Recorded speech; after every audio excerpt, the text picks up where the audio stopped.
Tous les univers venus de Créteil. Ah non.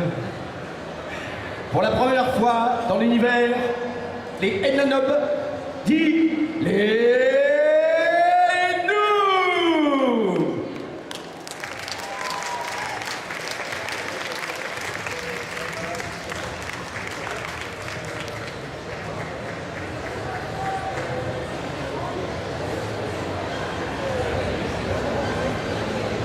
Bonjour tout le monde. Bonjour tout le monde. Bonjour tout le monde. Alors faudra être super indulgent avec nous, car nous sommes dimanche matin, et hier soir il y en a qui ont prolongé la journée jusqu'à très très tard. Voilà. Ou très très tôt, c'est selon. On est dimanche matin, midi passé. Ouais. C'est pour ça qu'on est là, parce qu'on est frais. Donc voilà, alors c'est la deuxième conférence du Paris Manga. Hier, on était accompagné de la Flanders Company, du coup, ils ont pu faire un point sur l'actualité. Là, ça va être un petit peu plus centré sur nous, donc n'hésitez pas, on va faire un point actu. Vous pouvez nous poser toutes les questions que vous voulez. N'hésitez pas à nous interrompre, à nous jeter des micros. Quoi? Je t'écoute, ok, c'était hors sujet, c'est contre-productif ce que tu dis. Mon pote. Voilà, donc par contre on commence Mathieu, parce qu'il y a quand même pas mal d'actu là. Ouais, alors je pense que vu que la conférence est assez courte, c'est une demi-heure, on va peut-être même commencer directement avec les questions-réponses. Au moins on va s'adapter à vos demandes et on va présenter l'actu que vous voulez demander. Donc on peut de suite se lancer dans les questions. Donc s'il y en a déjà qui ont des questions, vous pouvez lever la main. Voilà, si vous ne posez pas de questions, c'est nous qui parlerons. Donc franchement, il vaut mieux poser des questions.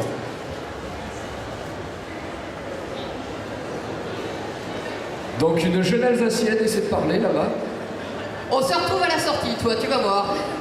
Alors, la question que tous les fans se posent depuis des années et des années, il va falloir qu'on ait une réponse définitive.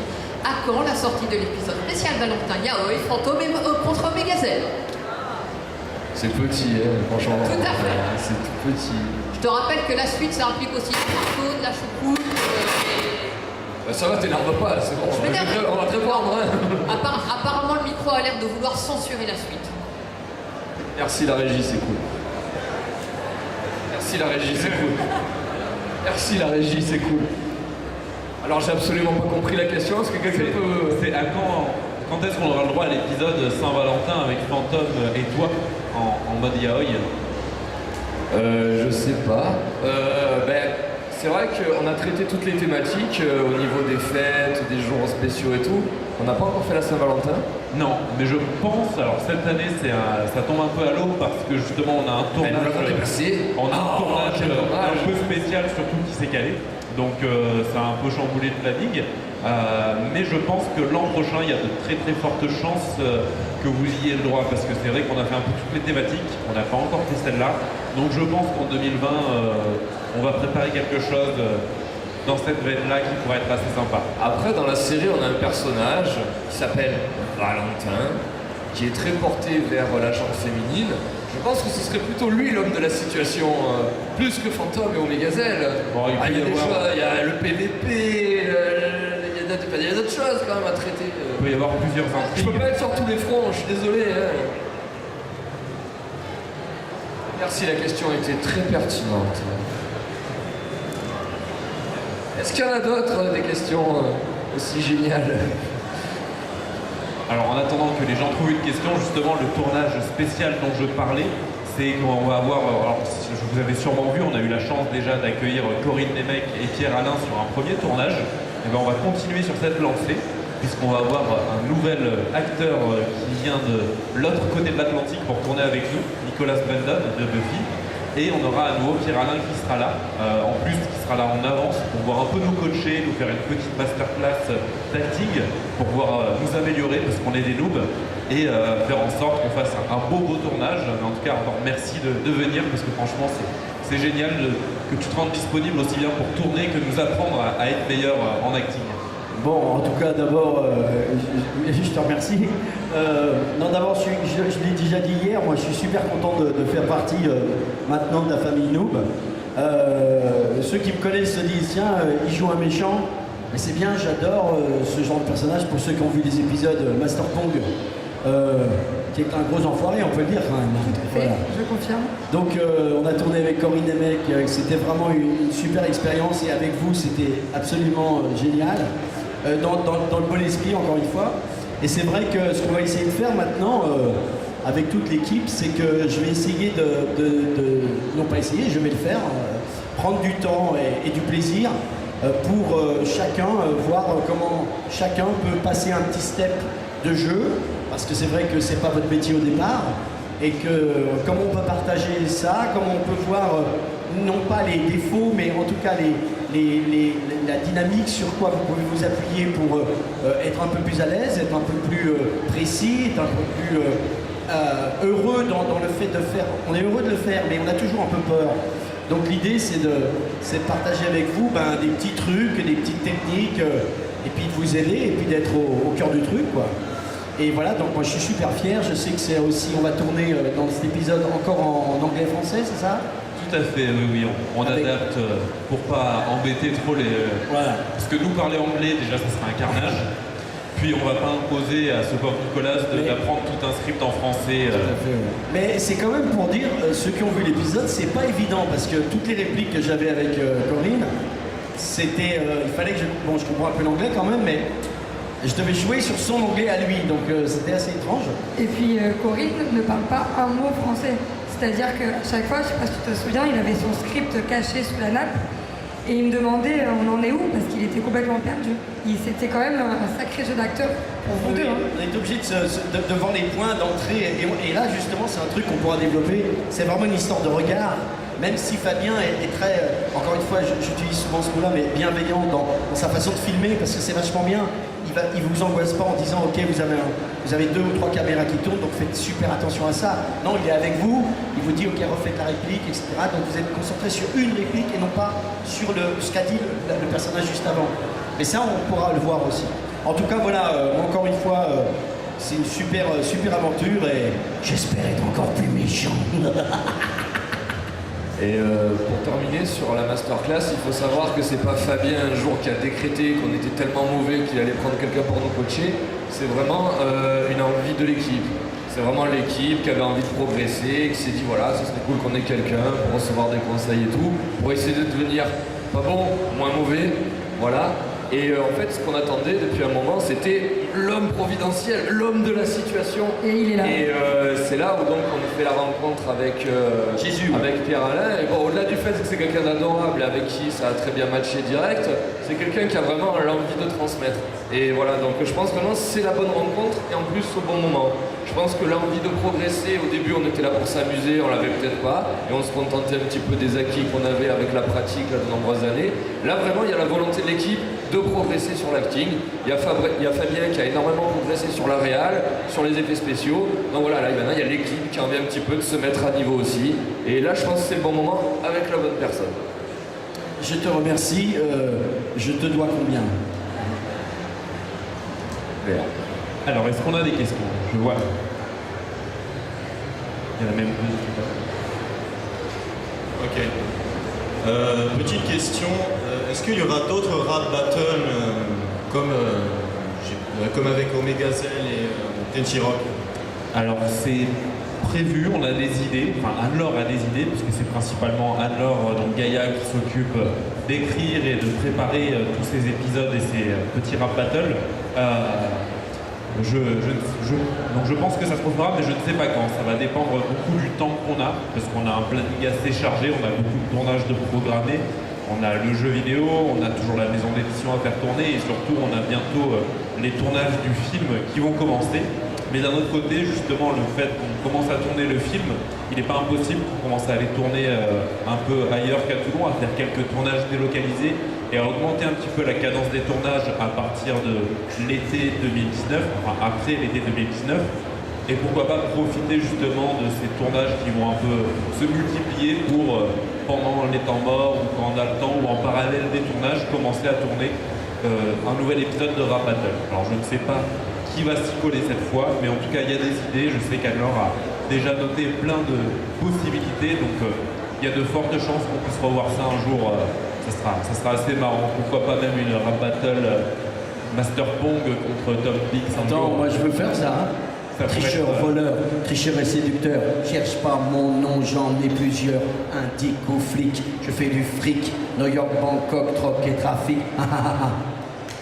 Pardon.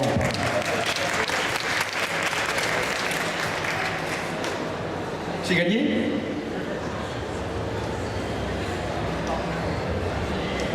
On a une question juste là-bas. Bonjour. Bonjour. On vous a vu grandir dans Noob avec vos améliorations au niveau de la réal, de l'acting comme vous disiez. Mais qu'est-ce que la série vous a apporté, vous, dans votre vie privée? Est-ce que ça vous a changé quelque chose ou pas du tout? Ça nous permet en fait tous les week-ends de se voir entre potes en convention, de rencontrer notre communauté. Une communauté quand même qui est extraordinaire parce que ça fait 10 ans qu'on existe. Pour une web série, c'est quand même assez incroyable. Et en tout cas, je parle pour moi, mais je pense que vous allez être d'accord. On vit une aventure extraordinaire et on voyage, on se tape des barres de rire, même avec Serwan, pour vous dire. Donc, et on rencontre aussi des acteurs qui sont, ne serait-ce que ce vieux monsieur qui est... non, voilà, on rencontre Corinne Nemec. Enfin, quand j'étais petite, j'avais quand même un poster de Parker Lewis dans ma chambre et je lui ai donné la réplique dans un épisode de Noob. C'est incroyable. Donc pour moi, Noob, c'est que du bonheur. Alors moi, je vais juste rajouter un truc. Aux Yakuza, on a aussi énormément de chance d'avoir une communauté qui est que bienveillante. Et c'est toujours super cool qu'on se croise en convention, même dans la rue. Parce que les gens sont hyper bienveillants avec nous et il n'y a pas beaucoup de youtubeurs par exemple ou de web-séries qui ont que des gens bienveillants. Et moi je vais juste vous dire merci pour ça, quoi. Tout simplement. Non,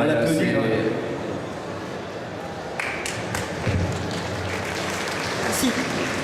Non mais il y a énormément de belles rencontres. Enfin moi personnellement en plus j'en ai eu au niveau professionnel. Je veux dire le boulot que j'ai actuellement, c'est, j'ai été approché par rapport à l'expérience que j'ai vécue avec Olydri. Donc voilà, c'est des belles rencontres vraiment dans tous les domaines. Ce que disait Johanna, la possibilité de côtoyer des personnes dont tu apprécies le travail, avec qui tu peux aller le dire en tête à tête. Donc ouais, vraiment, c'est les rencontres, vraiment les rencontres et surtout les opportunités. Nous, ça nous a fait voyager. Moi, avant Noob, j'étais très casanier, j'habitais dans un petit village à côté de Toulon, j'avais quasiment jamais bougé. Là, on a pu aller au Canada, il y a une partie de l'équipe qui a pu aller en Nouvelle-Calédonie. Enfin, c'est des opportunités quand même dans la vie, c'est pas tout le monde qui peut les avoir. Donc ouais, non, c'est ultra enrichissant comme aventure. Enfin, je la souhaite vraiment à beaucoup de gens. Hein. Peut-être pas dans la web série, mais vraiment dans les domaines qui les passionnent.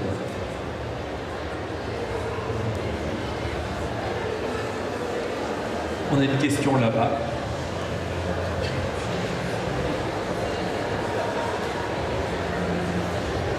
Bonjour. Bonjour. J'avais une question. En fait, je voulais savoir qui arrive à vivre de nous. Juste là.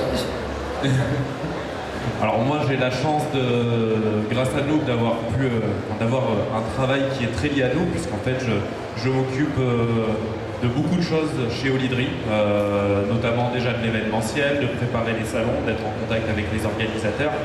Je m'occupe aussi beaucoup avec la maison d'édition de tout ce qui est relation avec les fournisseurs, la préparation des impressions, de l'administratif en général.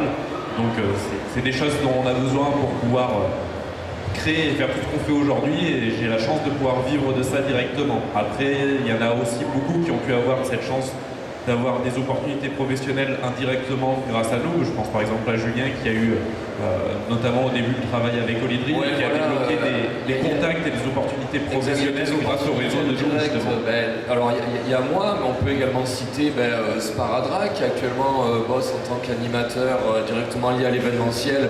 Un réseau qui s'est créé grâce à sa participation dans Noob.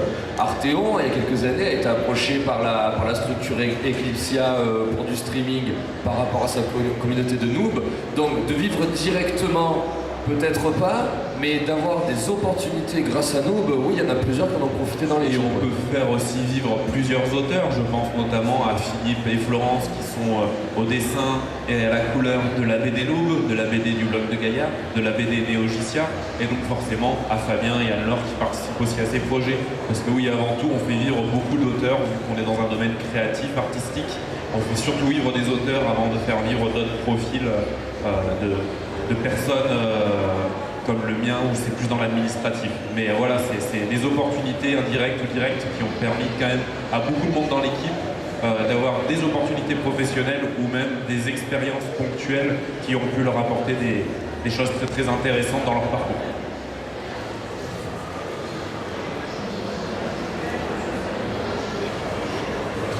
Bonjour. Bonjour. Alors j'ai deux questions. La première, à la base c'était pour Gaïa, c'est dommage, elle n'est pas là, mais vu que vous qui êtes avec elle, souvent, c'était quoi sa réaction quand elle a appris que pendant 6 ans elle a joué à nous gratuitement alors qu'elle aurait pu être payée au niveau pro? Est-ce que quelqu'un ici a compris la question? Est-ce que tu peux répéter s'il te plaît? Mauvais retour son, excuse-moi. Pardon. Donc quelle était la réaction de Gaïa quand elle a appris avec le joueur pro que pendant 6 ans elle a joué à nous gratuitement dans la web série? C'est le personnage de Gaïa en fait. Comment elle a réagi quand les Pro Game Masters ont vu qu'ils étaient payés. Voilà. Donc ça c'est une question pour un Pro Game Master qui est là. Alors là c'est une question scénario qui concerne la saison 9. On va pas spoiler, mais il me semble que ça, il y a quelque chose qui évolue là-dedans quelque part.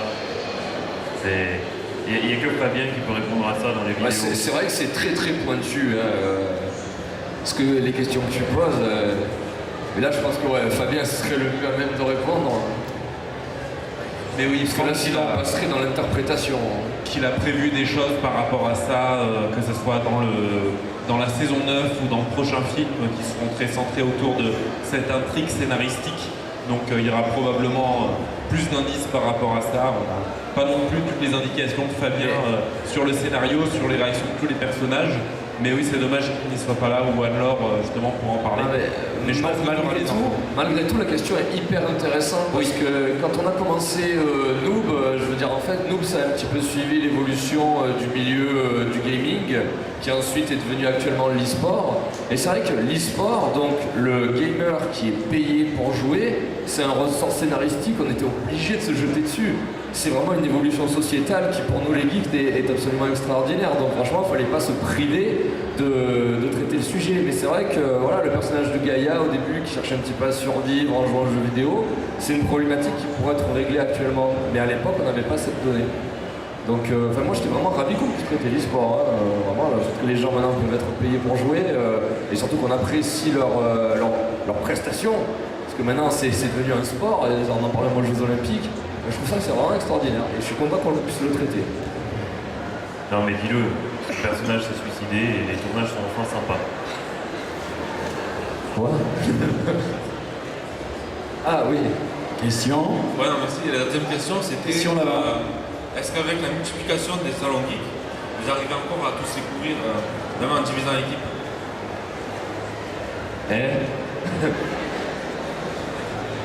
Des événements? Alors c'est vrai qu'on en fait beaucoup. Là par exemple, ce week-end, on est sur 2 salons en même temps, puisqu'une partie de l'équipe est en Suisse à Japan Impact. La semaine prochaine, c'est pareil, on sera sur 2 salons en même temps. En fait, le gros avantage qu'on a, c'est qu'on est hyper nombreux. On est une équipe d'une vingtaine de personnes, presque 30, qui sont pratiquement récurrents. On voit régulièrement dans toutes les saisons, ce qui fait qu'on a la chance de pouvoir faire plein de salons en même temps. Je crois que notre record, c'était 3 salons plus un salon BD en même temps avec l'équipe édition, donc c'était 4 sur un week-end. C'est vraiment notre record, on n'a pas fait mieux pour le moment. Mais c'est vrai que ça demande beaucoup de temps parce qu'il faut voir qu'il y a certains week-ends où on a les conventions, il y a certains week-ends où on a les tournages. À côté de ça, la majorité des personnes de l'équipe ont une vie professionnelle et personnelle qui font qu'ils ne peuvent pas tout le temps se libérer. Donc c'est beaucoup de calculs, de planning, voir quand, qui est disponible, quand, etc. Et on essaie aussi de prioriser les tournages parce que c'est assez important.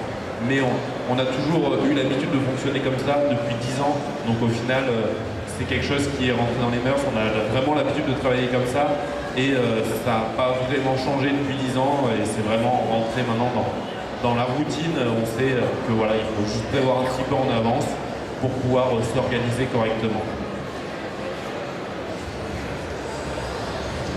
Alors, est-ce qu'il y a une question? Oui, il y a une question par ici. Bonjour. Je repense au crossover entre Warzone Project et Noob. Je voulais savoir, comme Noob a lieu dans un jeu, comment les personnages de Warzone Project ont pu se retrouver dans Noob? Alors justement, c'est là la petite subtilité qui est à la fin, et Fabien aime bien ces petites subtilités, c'est qu'on se rend compte qu'en fait, dans le scénario, c'est vraiment un épisode de Noob qui n'a rien à voir avec Warzone, c'est juste que le comics qu'on voit lire justement à la fin, c'est un comics sur Warzone, on fait une petite référence comme ça, dans lequel ont été intégrés des personnages de Noob, parce que c'est comme on peut voir des crossovers, nous, il peut y avoir plusieurs persos de différents univers qui se croisent. Là, dans le monde de Noob, comme Noob et Horizon sont un univers assez populaire, il peut être aussi mis en avant avec d'autres licences, donc avec la licence Warzone qui est imaginée dans son nom. En fait, c'est un peu du Inception, c'est un peu compliqué, c'est Fabien et son imagination, mais en effet, c'était pas directement le monde de Warzone qui vient dans Noob, c'est le monde de Noob qui a pris un peu des idées de Warzone, mais dans le monde de Noob, on ne verra pas forcément les persos de Warzone exister réellement. C'est ça qui est insinué à la fin de l'épisode quand on voit justement que je lis le petit comics. Mais Fabien vous l'expliquerait mieux parce qu'il me l'explique, c'est toujours très compliqué.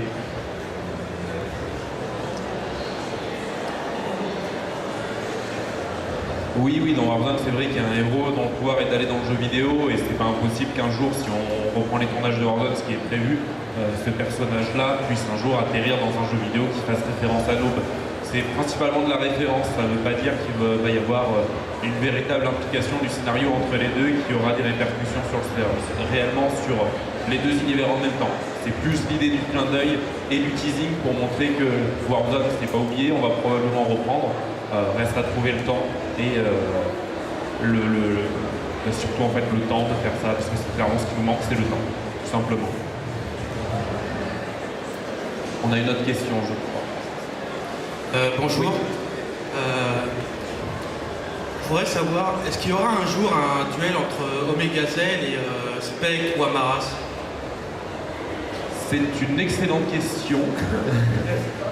Pareil, on est un petit peu dans le spoil, alors je ne peux pas trop répondre. On est un peu dans le spoil en effet, et surtout... Alors ce qui est sûr, c'est qu'il y a un duel, moi perso je suis au courant qu'il y a un duel qui est prévu avec moi. Je ne peux pas vous dire avec qui, mais je sais que dans pas longtemps je vais me battre. Je ne peux pas vous en dire plus. Voilà, sinon je pense que ça vous gâcherait un petit peu le plaisir. Mais en tout cas, dans pas longtemps, ouais, ça va se tartiner. Voilà, après, est-ce que ce sera Spectre, Amaras on verra.